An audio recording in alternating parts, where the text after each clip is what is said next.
Okay, so thank you for coming. This is our inaugural meeting for the year 2025. So I'm glad you're here. Let's see, we have three more meetings set already in place with everybody agreeing to be here already. We have we got three other ones that we have inquiries out to the different participants, and I expect that they'll accept. So that's coming forward now. We do have a speaker set for next month already. Jen, why don't you introduce, if he's here, introduce him. If not, okay. Thank you very much. It's with great pleasure that I announce next month's speaker, Pete Simon, founder of Kuleana Co-working and our president at the AI Lab here in Lihue at Kuwait Grove. We work together. It's a pleasure working with you. I look forward to the March presentation where you'll learn a little bit about AI for small businesses. So if you're interested, please join us March 27th. Excellent. Okay, do we have any public announcements? Critical issues in our community that perhaps not everybody knows about? Okay, if not, that sounds good. This is how our format is going to be, because what the mayor, he's not going to have a formal talk. His talk is going to be answering all the questions that are coming from the audience. And we want to give credit to the 7 or 8 members who sent back their questions when we sent out the monthly newsletter. And I thank all of you who did do that, because we're going to be doing that, in all of our monthly meetings in the future, because we want to be sure to get those questions to the speaker in advance, perhaps more in advance than we did for the mayor. But anyway, okay, the format is going to be, we're going to take questions from the audience first, and after that, we'll get to the questions which have been submitted to us. You want to take a guess who these wonderful people are right here? Well, since I don't know all their names, but there is somebody who does know them all. Mayor, do you want to introduce your team? They can introduce themselves. Hey, aloha everybody. I'm Adam Roversi. I'm the director of the Kauai County Housing Agency. Troy Tanigawa. I'm the director of Public Works. It's green or white. Hello, Jody Higuchi Saigusa with the Planning Department. It's Deputy Director. Aina couldn't make it today. Thank you. Tiff Mode. Aloha, Nalani Bruin with the Office of Economic Development. Good morning, Chelsea Sakai, Director of Finance. Aloha, Elton Ushio. I'm the Emergency Management Administrator. And aloha, everybody. In case you don't recognize me, I'm Derek Kawakami, luckiest mayor in the world. And I really want to thank you folks for getting up early and being a part of this. So thank you very, very much. And many of you folks know I do not like doing presentations, and I don't like sitting through presentations. I like to be interactive. And so this is going to go as good or bad as your participation. So by all means, we don't like softball questions. We'd rather have it up front here, and if we don't know, we'll get it to you. So thank you very, very much, and Jim, thank you for having us. And if you don't know, one of them is going to know. Okay, we're going to go ahead and start with questions. Our first questions from the audience. This is not the time to be shy. Sir.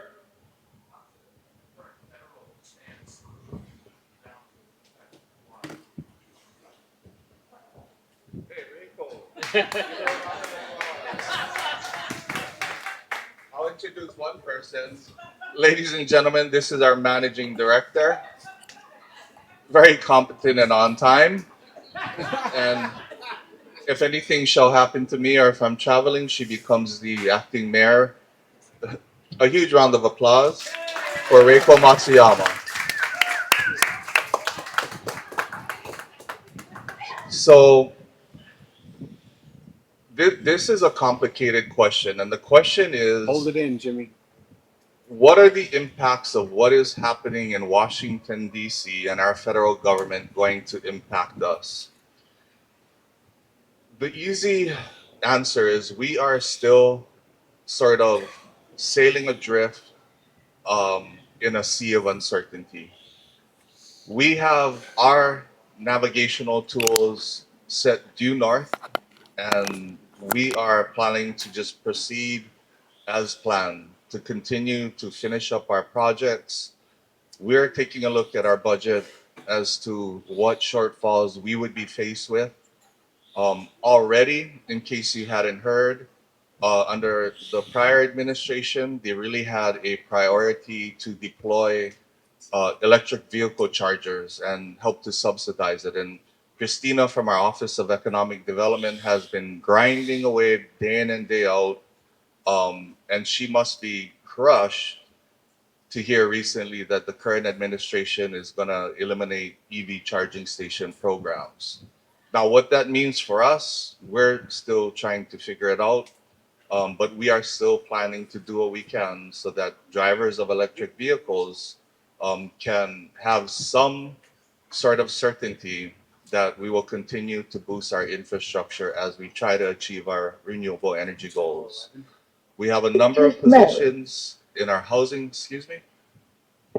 we have a number of positions in our housing agency, transportation, and embedded in our entire operation that are federally grant funded. We want to let those workers know to rest easy, because at the end of the day, COI is going to do what COI always does, which includes our operations. We're going to take care of them because they play a critical role. I think Adam sent me over a notification that the HUD office, four of the six employees that work in HUD. So if you are a struggling family that's dependent on Section 8 vouchers, the most vulnerable, federal government don't care, because four of the six either took the early retirement or got doged. Everybody thinks it's at the state level, so statewide. So it's disheartening. We are still figuring out day by day. We're in close contact with our senior senator, Senator Schatz, and he's been helping us guide the way. But even in Congress, there are orders from the administration to not share information. So it seems that the tactic and the strategy is to catch everybody off guard, keep us on pins and needles, and add to the anxiety of uncertainty. And we're gonna have to figure it out at the county levels day by day. I'm assuming at the next U.S. Conference of Mayors, where all mayors, it's a bipartisan relationship and collaboration, are going to be trying to figure it out. And I have to tell you, if there is a shining example of what our country should look like, you don't have to look farther than the U.S. Conference of Mayors, because we have conservative mayors, we have liberal mayors, we have mayors that subscribe to DEI, we have some that don't, but at the end of the day, everybody puts their differences aside. We get in one room and we don't focus on what sets us apart. We focus on common denominators, because there's real no Democrat or Republican way to fix a pothole, to provide transportation to the most vulnerable, to take a look at affordable housing, and so on and so forth. We,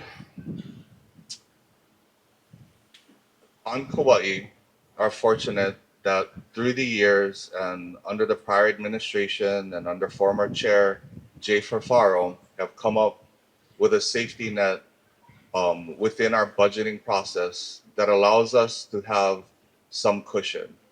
But when you take a look at the monumental challenges that we're being faced with every day, we have insurance companies that do not want to insure residents, businesses. They don't want to insure county governments anymore because of civil unrest, climate change, and so on and so forth. So we're faced with ever expanding expectations from the general public. They want pickleball courts now. They want their bridge fixed now. They want us to expand things and then tell us stop expanding government. And we are finding ourselves with less and less federal and state support, because everybody's expenses seem to be going up. And although the federal government thinks they're saving money, they're is going to be a price to be paid.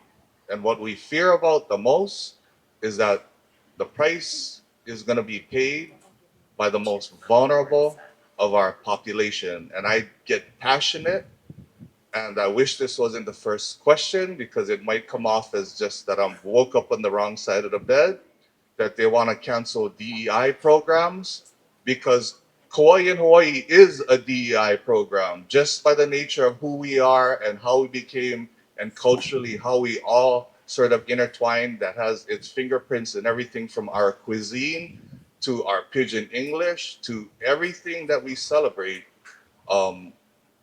We want to let our people know that you folks here on Kauai will be okay. The last thing we need is for people to let what's happening far, far away to intertwine themselves into our daily lives. So we should all continue to treat people nicely. We should all try to uplift each other and provide hope. It is what it is. But it's sad. It makes my heart so sad because just not too long ago, we were united for the most part, and all the generations that came before us, that Japanese Americans that volunteered to fight a war against the country that they came from to prove their allegiance and patriotism to this country.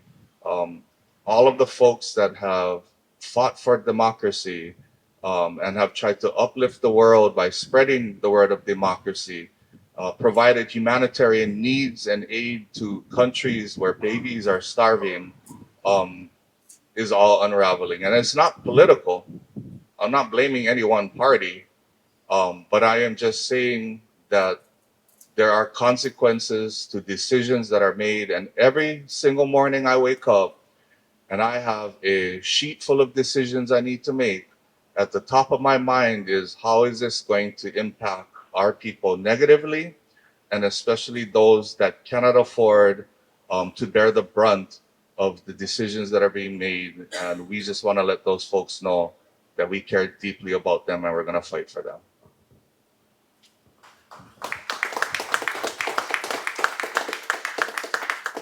Okay, Mayor, that was a good way to start you off in the morning. Okay, our next question from the audience. You want me to go to the written questions already? Well, this one has to do with streets and potholes. Who's our streets and potholes person? Okay, specific, well, of course, everything goes to you. We have a Puʻoloke question, and we have the road that goes through Kilauea on the way to the lighthouse. So the Puʻoloke question, I'm assuming, is the blown out culvert. Who asked that question? Yeah, I'll let Troy take that one, and then I'll let him take the Kilauea one too. Because I asked him the same question, because it seems like it's been a while. So Troy, you better have a good answer. Hi, good morning. Morning. So regarding the Puʻoloke sinkhole, that project's been under development for a while, and I acknowledge it's actually taken longer than I thought it would. However, the plans are prepared, design is complete, specifications all assembled. It's ready to go out to bid soon.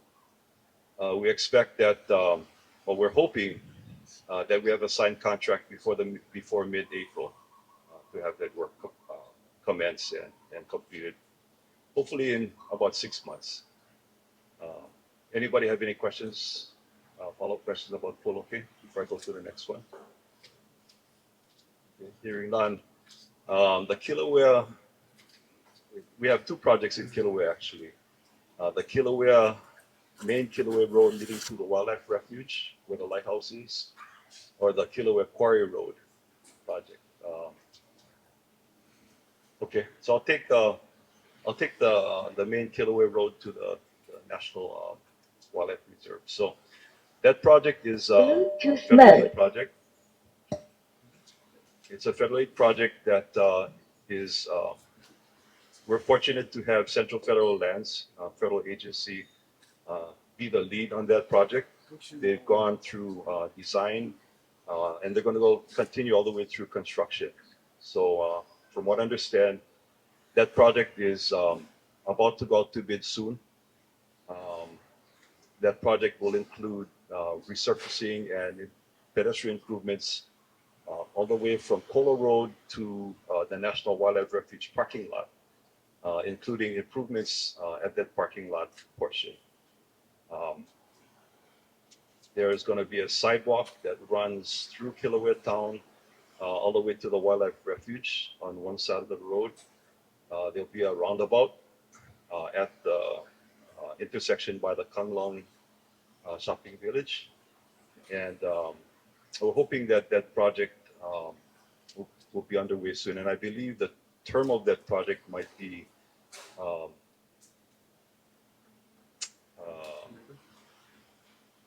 I believe it might be about 8 months. Any questions about that project?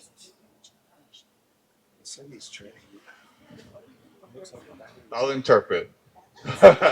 So the last heavy rain event that we had uncovered a number of big infrastructure issues. The New Malu Bridge is under repair. We're gonna do probably one of the biggest reduce, reuse, recycle projects by taking the old super ferry ramp, cutting it to pieces, and using that as temporary bridges while the permanent bridge is being replaced. People are wondering what the heck is taking so long. Well, one, it's never been really done before. And the specs of that ramp being cut into pieces need to be really measured twice and cut once, because if there's a miscut, that may compromise moving forward with that project. But in regards, thank you, to the Pu'oloke culvert, again, that was an impact from a flooding event. But these are all symptomatic of what happens when just government in general, not tied to any administration, but just the way that we proceed. Oftentimes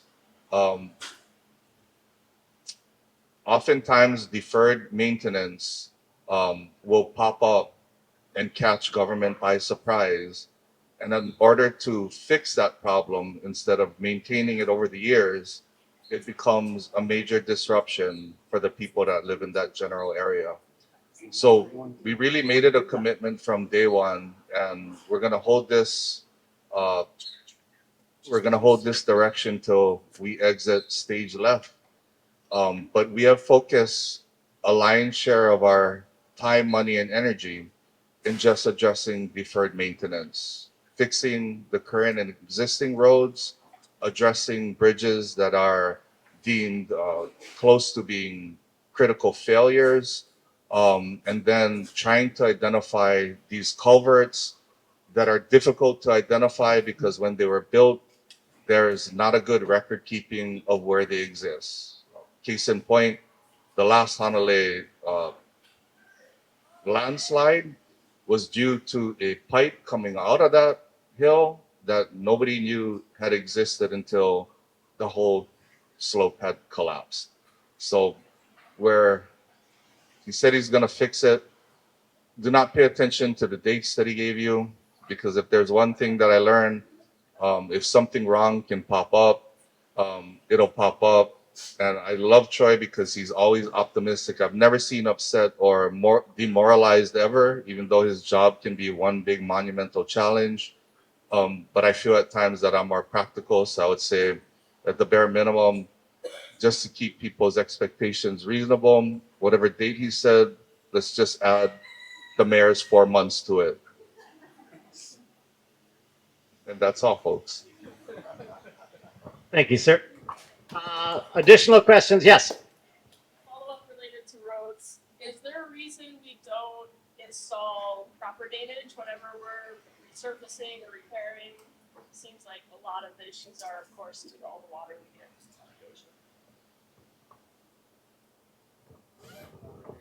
Yeah, again, I'll probably hand this over to Troy. It depends because if we get a historic flooding event, no matter how much drainage you have, with just the Garden Island being the Garden Island, the drainage is going to get overwhelmed, and so it just becomes a flooding issue. But on a day-to-day basis, the reason why road resurfacing projects take so long is because of the amount of environmental reviews that we've got to go through, where it's stormwater runoff studies, which helps us address the drainage issue. Like the, what is the name of the road? Maluhia Road.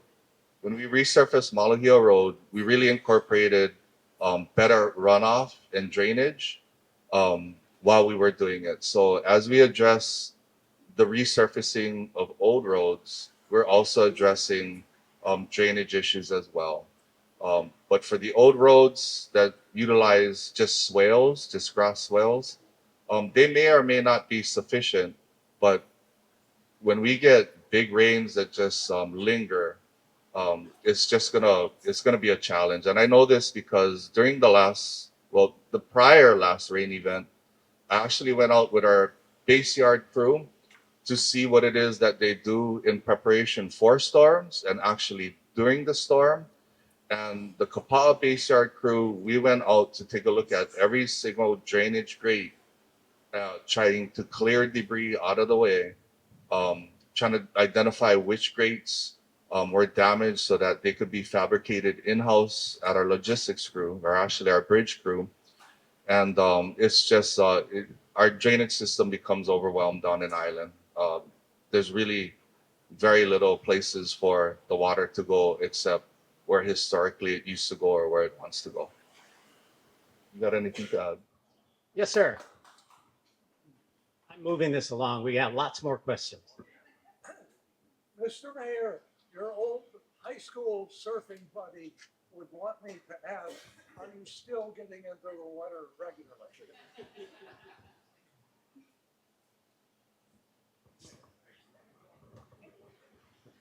Absolutely. I mean, our administration is really trying to impress wellness into just everyday lives. As we go along, we are hoping that in general, people find a way to address their mental health needs, their physical needs, and to take a proactive measure to healthcare. The old antiquated way was we're gonna buy insurance, we're gonna live life full send, and then when we get sick, we'll get fixed up. And we're finding that the cheaper alternative is to make better, healthy choices through time management and find ways that you can schedule it in. And yeah, I get in the ocean more than the average bear, and I have zero guilt because my wife would say it makes me a better husband, a better dad, and my team would say I'm a better person and a better, I don't know. You boss me around. Don't call me the boss just because we're in public. I'm a better person. And I really think that more elected officials should be active and they should find an ocean activity. This is Hawaii. And the reason why I feel so important about the ocean is because one, to me, it keeps you grounded. This is what I love about surfing. It keeps you grounded. It reminds how small we are, how vulnerable we are.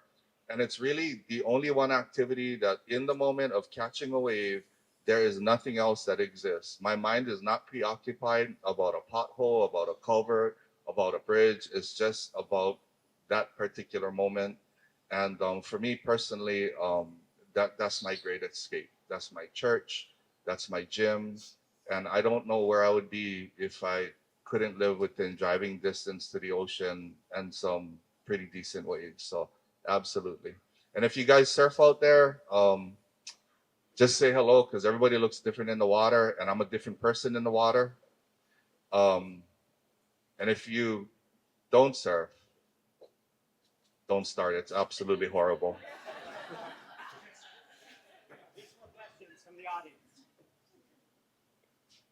Probably don't need a microphone. Well, thanks for everybody being here. Another question that you may or may not want to deal with.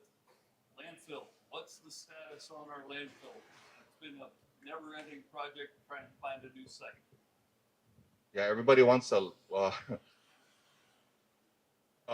Citing a landfill is extremely challenging, and I think Mayor Carvalho's administration had really displayed how challenging it can be. I mean, they really went through the whole siting process to identify where the best site for a landfill would be. I'm not sure if you folks remember, but the first top site that was sort of identified by the consultants were in the middle of Koi Coffee's coffee operation, which would have been a travesty to ag.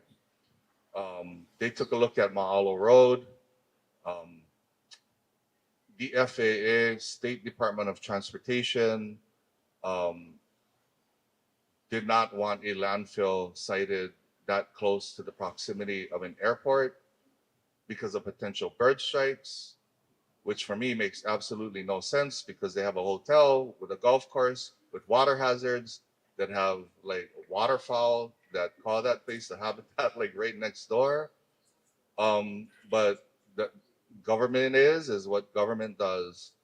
We took a look at staying the course in Kekaha at a site that is more Mauka, so farther away from the ocean and farther away from the neighborhood. That is still an option, but knowing that it's good to have a few options, we continue to explore Ma'alo and we continue to have conversations with the State Department of Transportation, and they are having conversations with the FAA because we do feel that Ma'alo would be the better site. It's central. It's farther away from the ocean. Our consultants have said that that area doesn't really have a viable aquifer that the water department would need to tap into. It just doesn't pencil out as far as a return on investment to look for a source of water in that area. So all of the key components really line up for Ma'alo, except for getting government concurrence from those that we report to, which is the state and federal government. So we're still trotting along. It is critical that this island and this community supports wholeheartedly the vertical expansion of the 2 phases out in Kekaha, because we're going to need that in order to buy more time while the new landfill is being sited. So when you folks hear about vertical expansion and adding years of service to the current Kekaha landfill, I hope that you folks can err on the side of our team and say that, hey, it's a dirty topic. We wish that we didn't have to, but for the sake of this island and our ability to continue to pick up your trash every week, we're gonna need that vertical expansion happening concurrently while we site and start designing the next landfill, which we are aiming at having a lifespan much longer than the human lifespan, so to say, so that our grandkids and great grandkids don't have to deal with this debacle of an issue. And hopefully these young kids coming up will have a better solution of how we coexist with Mother Nature than we ever did. Additional question, yes.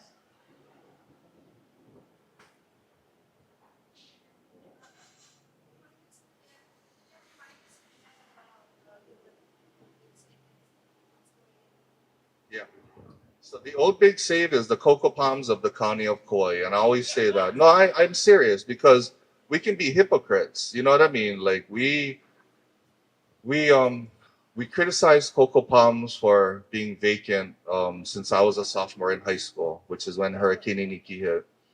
But then right under our noses, that 25,000 square foot empty space has been vacant since our family used to operate a grocery store there. So one, we identified the critical need to reinvest in that space and make it usable. But two, one of the big gaps in our society that we have figured out besides housing, and especially when you ask women, young mothers, single moms, what are the things that stand in the way of you being successful? It's one, it's housing. Oftentimes it's getting to work, so transportation. And then three, childcare is astronomically expensive, and there's just not enough early childhood education centers on this island to accommodate every single child that needs to get a head start on life, that the science has proven that getting them into a program early on in life leads to a more successful and productive adult way down later on the road. And for every dollar you invest in early childhood education, you get a return on investment of $5 later on down. So we think it's a good investment to take that space. I kind of call it miracles. That's not the name that it's going to be. But if any of you folks grew up in the 80s and watched the movie Break Into Electric Boogaloo, the whole mission of that movie was to save that youth center that was called Miracles. So I just dubbed it Miracles. But that site is intended to be a youth center that's also going to hold K-PAL programs. There will be preschool opportunities. And then we're hoping that it'll be the very first and only, I think, infant childcare center that I think we are the only island that doesn't have one. So we don't have any options for moms that want to get or have to get back to work while they have an infant child. Oftentimes they got to have family members watch. And oftentimes it's just cheaper for a mom to stay home because, like I said, childcare is very expensive. So the construction is underway. Our architect is locally born and bred. He's Mark Ventura. And contractors are moving things around, and I'm getting really excited about it. The one thing that scares me is that, like everything else, we're worried about the number of people that actually want to be preschool teachers or preschool operators. So we are going to be visiting Oahu to see how they run their preschool. And we're going to be trying to work with our Higher Institute of Education either through KCC. I'm even going to reach out to the college I went to, which is Chaminade University, that really seems to be leading the way as far as early childhood education, to see what our options are to make sure that we have the workforce available, because we don't plan to run it. We can build things, but we don't know anything about running preschools, daycares, and infant centers, to make sure that we have warm bodies in there to be able to take care of our kids and watch our kids. It's the same as affordable housing. When it comes to preschools and early childhood education, we just have a severe lack of inventory. So we're going to do our part to add to the inventory so that more of our kids can get into safe spaces.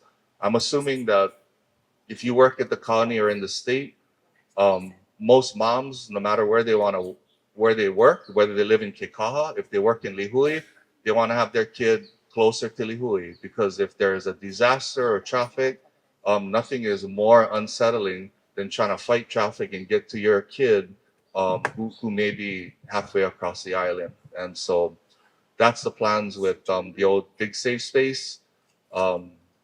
We feel a tremendous responsibility to make sure that we don't leave any of our assets in disrepair, and that we put it to good use and it fits the need of what our community has been asking for. So it'll get done. Thank you very much. Next question from the audience. Yes. Any chance in our lifetime we might see a connection of the coastal path between Kekaha and the harbor or Lihue? Yeah, there is.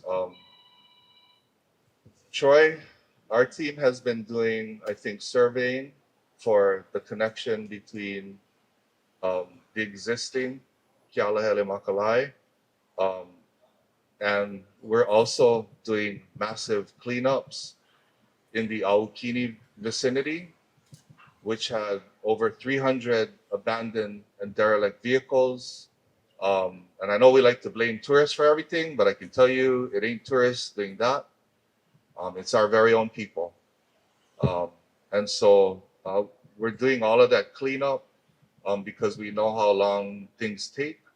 But yeah, the work is trotting along, and we realize that West Kauai has no multi-use path. So we are concurrently working on providing them a similar safe place for families to ride their bikes, go walking and jogging, at the same time that we're addressing this. And then, of course, to further complicate things, a great and popular way for people to get from point A to point B is with electric bikes. So if there's another complaint that's on my desk is, Mayor, what are you going to do about electric bikes? Technically, they're not allowed. Well, I tell you what, a lot of people using electric bikes are people with mobility issues. There are kupuna. And then, of course, you always have like the radicals, right? Like who I used to be when I was younger. We're trying to figure out the best path forward, but I want to really make sure that from an access standpoint, that we allow many different options. I don't think it's the vehicle that people are on. I think it's just the speed that people go, because there are people that are just on regular bikes that look like and think they are on the Tour de France. And in that case, they should really be alongside the road. But we just got to continue to educate people that, hey, there is a safe speed limit on this path. We're asking people to self-govern, because if they want enforcement on that path, it's going to be very challenging and it's going to be very expensive. And quite frankly, I don't think it's going to rise to the top of our priority list in regards to law enforcement. And so, yeah, to answer the question, one day it will connect. We're doing the preparation work. And I think whoever is going to be the next 1 or 2 mayors after me are going to be tasked with bringing it to completion through design and construction. These things take a while. Yes. Who else? Update on the Adolescent Treatment Center?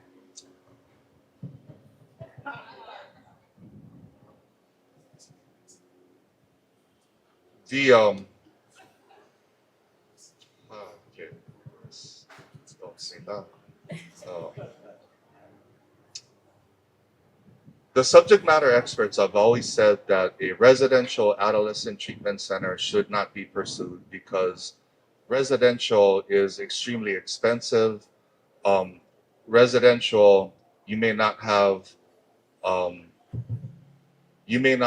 enough clients to really fill it, and really how people and how the subject matter experts are treating adolescent dependency issues is really through a variety of outpatient services, family education, healing the family, educating the family that once your kid comes home, if you're throwing them in the same situation, you likely are going to fall into the same challenges. But there is hope. So the Adolescent Treatment and Healing Center was turned over to Grow Farm because we had failed to operationalize our obligation to Grow Farm as far as getting that center up and running. It wasn't due to a lack of trying. At one point, we were this close to having HHSC take it over and put it under the state hospital system, which I thought would have been the best because you're going to get support from the legislature. And really, from a standpoint of that sort of facility and what it was meant for, HHSC probably has the best bench of experts that could work inside that facility. But they had sort of backed out of the agreement. And I believe that there's progress being made. I'm not privy to all of the details because, like I said, it was turned back over to Grow Farm.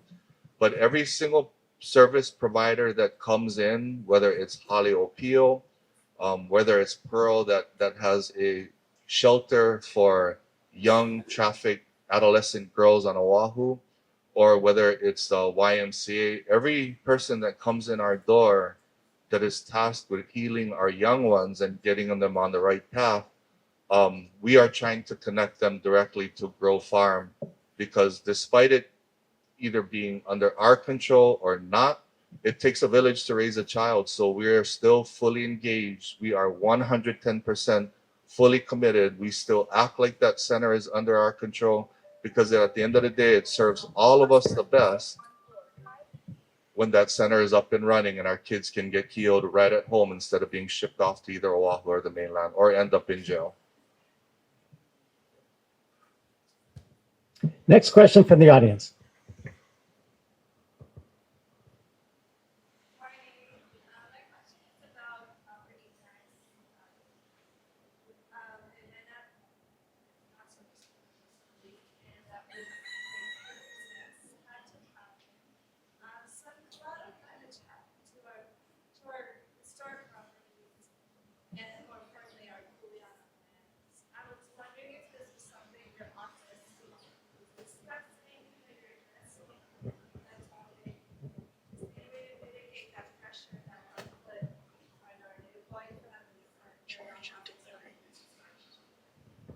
Yeah, thank you for that question. And you know what? We have our finance director here with us today. That's Chelsea Sakai, and our deputy finance director is Michelle Lizama. Just in case, because it's obvious, our administration is basically run by females, and none of them were DEI hires. They were hired because they're the most talented, they can multitask, and they're really proven their work. They will come up to you.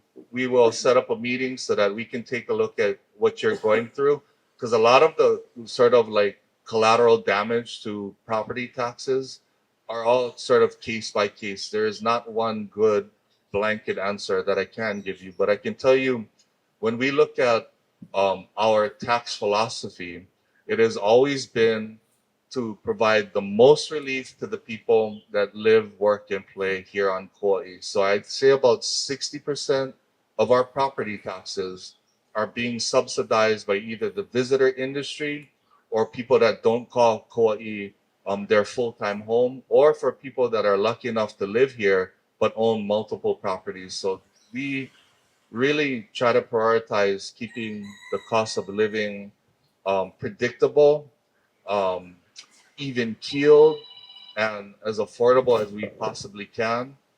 In the last budget, we had risen property taxes in the transit vacation rental class to just be the same as hotel resort. And that was our intention. Of course, when our budget proposal went to the council, they had their own ideas, which is completely fair, and they started to tier hotel classification. So, vacation rental, and then they bumped hotel resort like a little bit more out. But every single dime of that increase had gone to affordable housing. So Adam's probably got the biggest smile of every department because he went from a measly, I think, $2 million budget to like 20 million.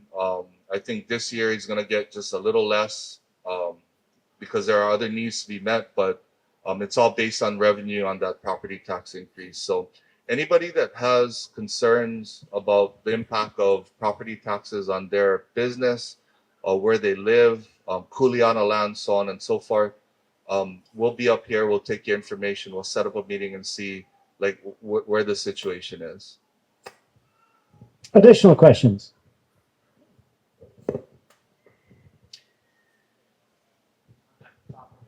Hold on. There are some exciting affordable housing opportunities coming up, including some possibilities around the Civic Center. I just wanted to get a brief update on that. Yeah, we've been taking a look, and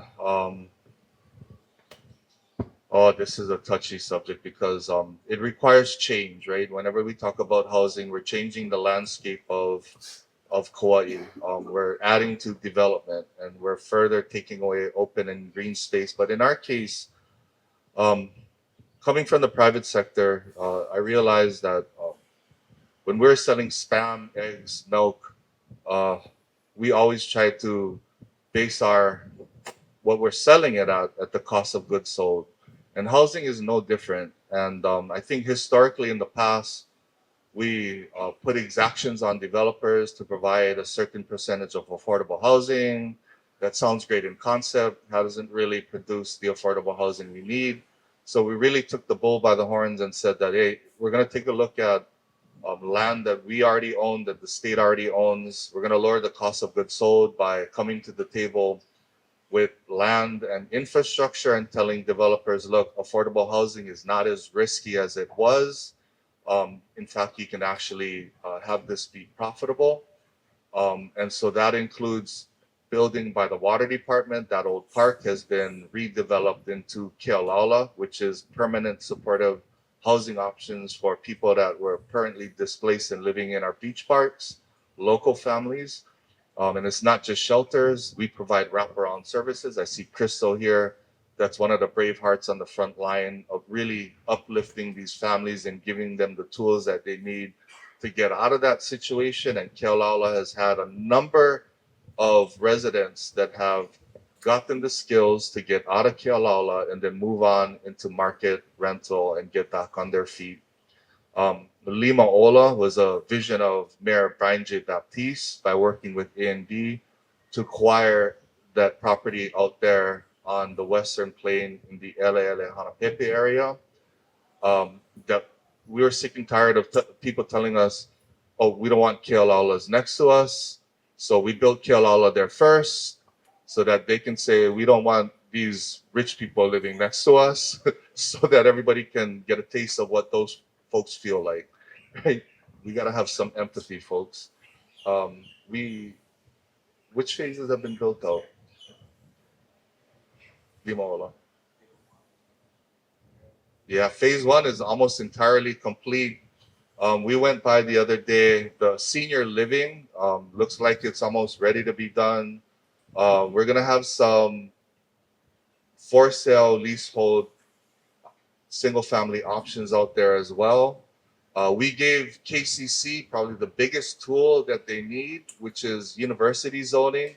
So they're already going through the public process of getting input on what housing would look like on that campus. I'm not here to dictate what that should look like, but I would say that they should consider not only faculty and student housing, but just housing in general, because the revenue that can be generated through housing can help subsidize our KCC operation and get them to expand their programming so our kids can get a higher education right here in their own backyard.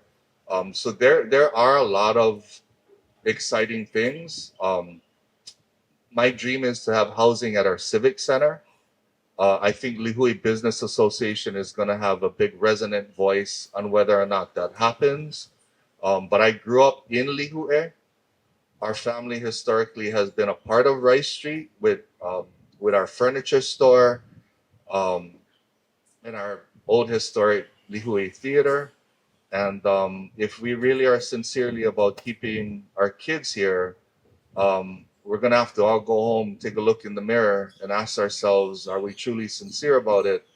And are we willing as a generation right now, willing to make sacrifices with the koi that we know and embrace change so that our kids don't have to be displaced on the mainland where it's cheaper, and it's absolutely heartbreaking. Additional questions?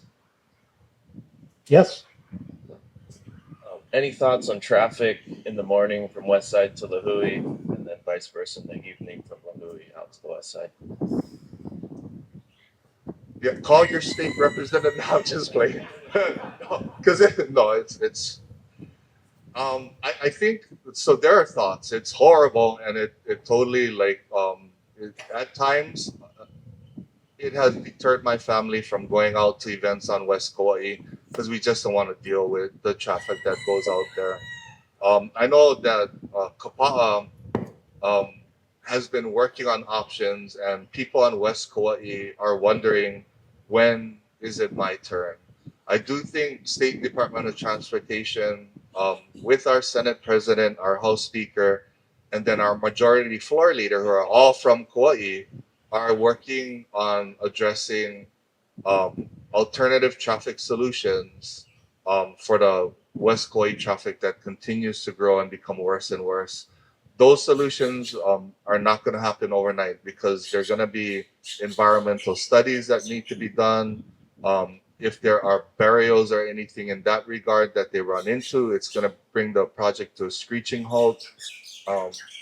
And then there's going to be land acquisition issues where we're going to have to negotiate collectively as a state to acquire that property. And hopefully it's a friendly acquisition, because to go through the courts for any sort of condemnation, it could be more expensive and more time consuming. But there are plans on the way, and our state delegation has it at the forefront of their top priority. But it has become like an issue that once used to be reserved for East Kauai, but now the traffic on West Kauai has become even worse than that, with very few relief options existing as we speak. We're down to our last question of the morning. I'll do one last question. If I had a piece of land that was zoned for residential and I bought a boxable, foldable house and had it shipped right over here, could I put that on Kauai? I don't know. because we got building codes that are the law of the land. And the building codes, I got to tell you, I asked myself, when does a building code ever just become good enough, right? Because it's an ever-changing landscape. We got a state building code council that reviews the existing building code. And then I don't know if they are mandated or if they always think that changes need to be made, but changes are always made, which further complicates builders, homeowners, and developers because the landscape of what's allowable and not allowable is always shifting. So your question on whether a prefabricated home that can be erected, you have land that you want to put it on, can I just pop it up and put it on? I would say that probably not, because you're going to have to take into account to have infrastructure that can serve these housing units, and whether it's tied to sewer or tied to municipal water. Those are all questions that only I think you could answer at this time. Whether or not it upholds to our hurricane building codes is going to be another thing. Whether or not the materials used are allowable under our building code is going to be another question. Whether or not it meets our fire code for building safety standards, which I used to just kind of say, like, why is it important until like Lahaina happened? Now I realize how important it is. It's going to be another question. But I do have, again, Troy here, and then I also have Jody from the planning. And between the two of them, they can take a look at what your situation is. But we do believe that prefabricated buildings and modular homes can really lower the costs of construction and really add value to the inventory and deploying more affordable housing in a quicker, more efficient manner. But we got to get these manufacturers to understand what our building code looks like and have them prefabricated and manufacture it to those codes. But more ideally, I would hope that these companies would invest in Kauai, because the carpenters, and rightfully so, are very skeptical about homes and jobs being taken away and built in mainland factories, when we hope that these companies can see the value in Hawaii, creating manufacturing opportunities right here at home, and training our local carpenters to be the next generation of carpenters that are going to have a hand in manufacturing these prefabricated modular homes right here on Kauai. And so that is the dream. But we're going to have to take a look at what you're working with to answer that question. Okay. Mayor, are any of your staff going to be available to stay for any additional questions from the audience? Well, I don't know, Jim, because I told them just to show up this morning, just to be out in the crowd. And then I think they don't trust me anymore because they're all up here sitting like sitting ducks very awkwardly. So these folks may just decide to abandon me, but I'm sure they'll be around. And I did not set you guys up for this. I would never do that to you. That's probably Jim Mayfield. I will not tell you who dictated that. Fire Chief Chief Gibson back there. I'd like to thank Chief Gibson, our Kauai Police Department, all of our first responders for putting themselves in harm's way to make sure that we're safe. And Chief Gibson, it's better late than never. I really appreciate you coming in today. Thank you very much. And with that, just a reminder, 1 month basically from today, on the 4th Thursday of next month, we have our next speaker. We're looking forward to seeing you all again. Thank you very much. Aloha. Thank you, folks. I'll be around for a few, so come on up.